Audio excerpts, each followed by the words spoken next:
Welcome back to the Rev and Evan channel. I hope you watched part one of our walk through the Shelby collection, part one of George Conrad's collection. We're going to roll into part two. We're going to jump in with the 68 Shelby. So George. Hey. Welcome back. What do you want to know? Oh my God, my brain is already exploding. Everything in here is crazy. Let's talk about this with the Tasca badge on the back. About a Tasca 68 GT350 convertible in black. Mildly rare. Nice driver quality Shelby. Top goes down, price goes up. And in this case, rare is a good thing because I hear, rare all the time, but a mint condition 75 Pinto would be rare at this point. That doesn't mean it's super valuable. Wait a minute, you're a Pinto hater? No, I'm not a Pinto hater. Oh, I had to check. I mean, come on. No, I love Pintos and even Bobcats too. Ah. But people overuse the term rare, in my opinion. Sure. I like rare on a steak. I'm a rare guy, medium rare, yeah. Give me that Pittsburgh style action. Bone-in ribeye. Oh, yeah. With finishing butter on it. Now you're speaking my language. We're going to have to get lunch after this. So tell me about your 68s, and then we're going to cruise down the line. Yeah, we got the sister cars, one 350, one 500, in same colors. Own those cars forever. Bought them a long, long time ago. The 500 is an early to mid-year car. Of course, people should know mid-year in 68, they came out with the GT 500 KR, King of the Road. Folklore says Mopar was going to market the term King of the Road, which was a Roger Miller song back in the day. Carroll Shelby had heard about it and got his lawyers to trademark the name King of the Road for his GT 500.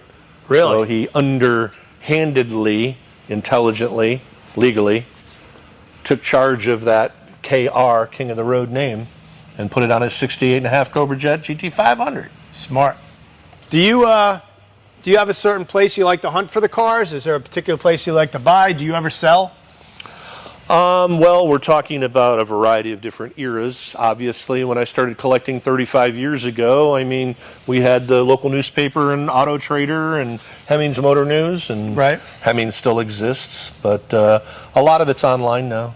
And mostly cars seem to come to me, but I do spend time daily looking online at a variety of different avenues for cars. Always on the hunt. Yeah.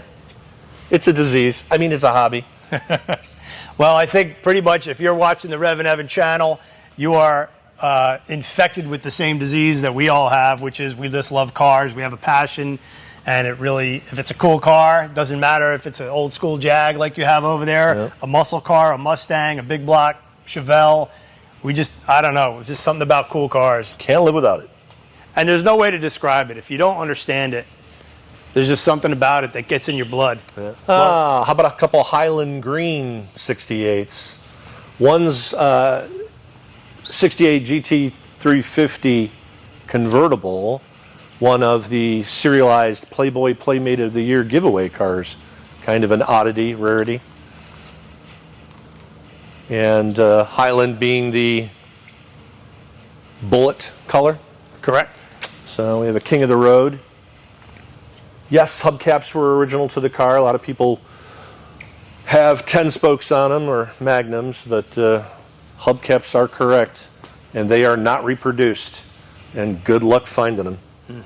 As far as like seating position and just drivability, is there a certain era of the early Mustangs that you like better than others? They're all time machines. They are different. They're unique to themselves. As they got longer in the years, like everybody likes to not be happy with the 71 through 3 body style, but they're a great driving car. Yeah. You just have to realize what you're driving. I like the originality, polyglass tires, polycrash tires, manual brakes, 4-gear, that extra pedal that people don't know exists now. It's just going back to that era. Testo North America is the world's largest manufacturer of handheld test and measurement instrumentation and software for HVAC, food safety, pharma compliance, and combustion analysis. And you can check out Testo at testo.com. We're looking at one of the 57, 68 GT 500 King of the Road convertibles, 4-gear with air. Only 57 made. Top of the food chain, maybe. Actually, this car is going to be restored in the next year. Probably from your video, you can't see what we see here live, but it's not to the standard that it deserves, considering its rarity. And this is a car that I would never ever sell. I'll die with this. Hopefully most of these cars will live beyond me in someone else's collection. I was going to ask you that if you ever part with any of these Mustangs or other cars. Well, I got divorced a handful of years ago and had to off 54 of them, so that was a sad moment. But not the divorce, getting rid of the cars. Right. But there's really not a lot of subtraction to my math right now. There's nothing in here I want or need to sell. Right. It's more about addition. The yellow is just so striking. Yeah, special order paint code. WT6066, I think, is the number. But kind of an ugly, pretty car. Almost the beginning of that grabber-themed 6970 color scheme. So I have to double-check my own math. It's just so bright and striking. I absolutely love it. It is WT6066, so I haven't lost my mind yet, folks. All right, we're switching years. Yeah, 69 was a complete body change. I think probably the most unique car of its era because it was so off the beaten path of the other Shelbys and other muscle cars in 69 and 70. Very unique fiberglass front end. Carroll Shelby was less involved at this point in time and kind of moved on. And a handful of the 69s did not sell. So they actually were carryover to 70. Ford Motor Company had to go through a bunch of government stuff to REVan them. Right. As noted by the stripes on the hood. Yes, there On the are, in late 69, I think they had a handful of stripes, but the majority of the 70s can be differentiated by hood stripes and a front spoiler. If you see a 69 with a front spoiler, it probably did not come with that. And you got quite a few convertibles on the 69s. Yeah, I was very fortunate to buy the convertibles decades ago. I mean, now a 6970 convertible, and Mark knows this, if you find the right one, numbers matching, real car, you're paying a lot of money for them. They are beautiful cars with the top down. Stunning. Grabber blue. Again, you've got all the colors. Just Yeah, the black jade car is kind of unique. They only built 6 69 export Shelbys in 69. And this just happens to be one of them. boy, and this car looks just meticulous. Original Fomoco stamped radiator. Kind of a neat piece. This car was exported to Madrid, Spain. 4-gear. A lot of people like the black jade. It's kind of a sinister kind of color. Plus, it just sounds cool. Black jade. Yep. People are like, "What's that?" But this is a very well sorted out, correct restoration. Numbers matching drivetrain. Unique. And the majority of all my cars, if anyone's noticed, on the dash there's original build sheets, gate releases, reports, some window stickers. All the paperwork that kind of adds to the story of each car. That birth certificate, it is what it is. I like to bring all these things back when I'm restoring them to as close to original as humanly possible. All right, I got to ask you this again. On the 69 70s, do you have every color? I do not have an answer for you. Wow. That's a great question. I would assume. I'm trying to count how many 69 70s you have, and I've never seen, I didn't even know this many existed. I think Maybe- you have all of them. Maybe one of your viewers will check in with you and say, hey, he's missing a gold one, or he's missing, yeah. Right. No, the color palette is cool. You know, back then the options were interesting. And then as long as we're here, here's that Brittany Blue, brand new GT500. Oh, yeah, Heritage carbon fiber, 760 horsepower, dual clutch transmission. I mean, no human being can shift as fast as this thing can shift. It is a thrill ride. And, you know, you always have to be concerned about costs and that sort of thing, but for the money, I've driven these on track. It is straight it's just joyous. bliss. Just joyous. More Shelbys. Look, as far as the eye can see, we're going to continue down the road, and then we might have to do part 3 going the other way. But right now, man, look at this. Yeah, these are all 70s from here on out. Kind of fond of this. Mark is looking at the very first Shelby I bought almost 30 plus years ago. Big block, 4-gear, grabber blue, competition blue. This is your very first Shelby. Very first Shelby. So not for sale. No, not at all.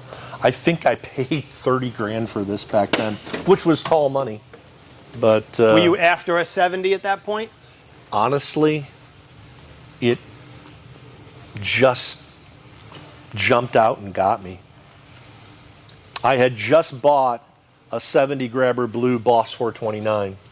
Wow. And in the early part of the collection, I had grabber blue Pantera, grabber blue Eliminators, grabber blue Boss, grabber blue Shelby. I would go to Ford shows and everything would be grabber blue. Right. So that kind of was the initial theme. But this being a 4-gear car and a big block, it's a blast to drive. You know what's cool? Mark, you have to come up here in a second. Is the Fun Ford Weekend Best Shelby 2003 that's award. 21 years ago. I probably was one of the editors that voted on that. That's funny. Yeah, so I probably had my hand in. And I was definitely there because we covered the series. Check it out. Fun Ford Weekend, Throwing It Back, 2003. 21 years ago. Wow. Yeah, that's fun. That brings back memories for me, too, because that's part of my history. Wow. Crazy. Poof, 2 decades. Yeah, gone. Now you have the trio of, I know you like having the light cars. Yeah, the white, red interior, unrestored, unrestored, unrestored, unrestored, unrestored. Bought that from the original owner. Bought that from the original owner. Crazy. Well, we've done a good job of showing the pretty ones. Now we need to show one that's never been touched. Which is just as cool. I think it's more important, personally. Yeah, this car, this motor's never been apart. Wow. That is like GT500 rare air. I love the 428 call out on the top of the fender up here, Yeah, that's a unique piece. which I think stoplight racing, that was kind of a, hey, here I am, you know. right. Which I don't really remember any other single Mustang that has a call out on the up high on the fender like that. No, yeah. Of course, there were other giveaways like Cobra Jet on a shaker hood scoop, but Sure. that's pretty cool itself. Yeah, we have to squeeze in and look at this 70 convertible because it has a pretty unique story as well. This is another unrestored car, 7,000 miles. There's kind of some crazy things that your viewers might want to recognize. Hey, Mark, while you're there, stop. This car spent its entire life in Italy, and there's a Motorcraft oil change sticker in Italian. Anybody ever seen one of those? Original interior, original top, untouched engine compartment. Hey guys, VIN number on the apron. Original loom for your vacuum wires, untouched. Wow. Where's the sticker in Italian? In the door jamb? Yeah. Open it up, look at it. Still has the markings on the radiator support down there. I don't know if you can catch that or not.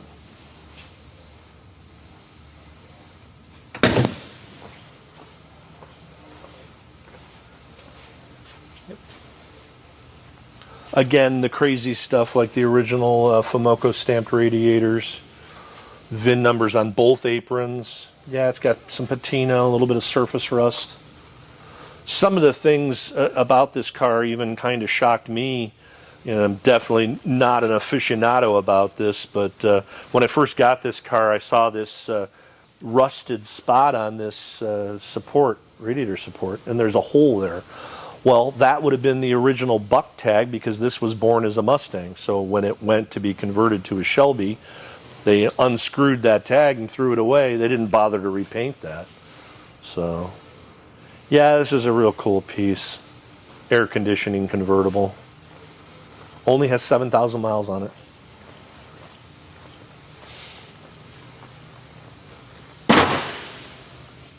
I spy a custom. Mark's too involved in the original one right now. Oh, I know. You and I are camping out over here without a beer in our hand. He's geeking out as much as I am. It's a shame. That's pretty. Yeah, I know. I got a lot of ridicule for doing this car. This was an original Shelby. I took apart a GT500 Shelby and built a chassis Art Morrison, slightly non-original drivetrain vehicle. So, well, the car's still there, so if the next guy wants to put it back, yeah. I don't know why you would. Look at that coyote in there. Yeah, we took this up to Detroit, and I'll be honest with you, I enjoy doing things like this. It's expensive, and there is no financial return to doing it other than the joy of doing something different. You know, and as for taking things to compete, you know, it's not the trophies, that type of stuff is less consequential to me, to be honest with you. Cool. What do you say we close out this line, finish up at the truck down there, and then we're going to have to do part 3 because we're only one row in. Yeah, the Carrier was built 20 years ago. Right. And I had found a wrecked, salvaged Lightning, F-150 Lightning. Wait till you see what's under the hood of this thing. So we pulled the 5.4 out of it, Whipple supercharged it, and used the same transmission, did kind of a dual offset Group 29 battery to kind of keep the 69 vibe going and everything. But this is a working hauler. It's taken to probably 6 to 8 shows per year with different cars on the back of it. And a lot of times the people are more enamored with the truck than the car that's on the back. That is a piece that deserves a conversation. I think a lot of your Ford fans are going to remember the Twister, which was sold in Kansas City. The Going thing was a Cleveland DSO marketing plan in '69. And they only sold a little over 100 of these for the Cleveland district. This car was delivered to its original owner at Thompson Drag Raceway. And he and his wife both raced the car originally back in '69, '70, and '71. And it was left in disrepair. He continued the ownership of it.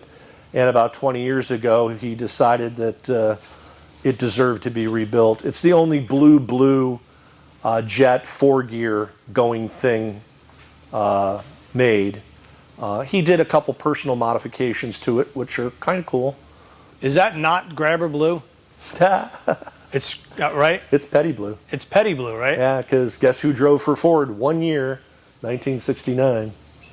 So that looks very close to grabber blue. But no, it's a good story. It's a sad story.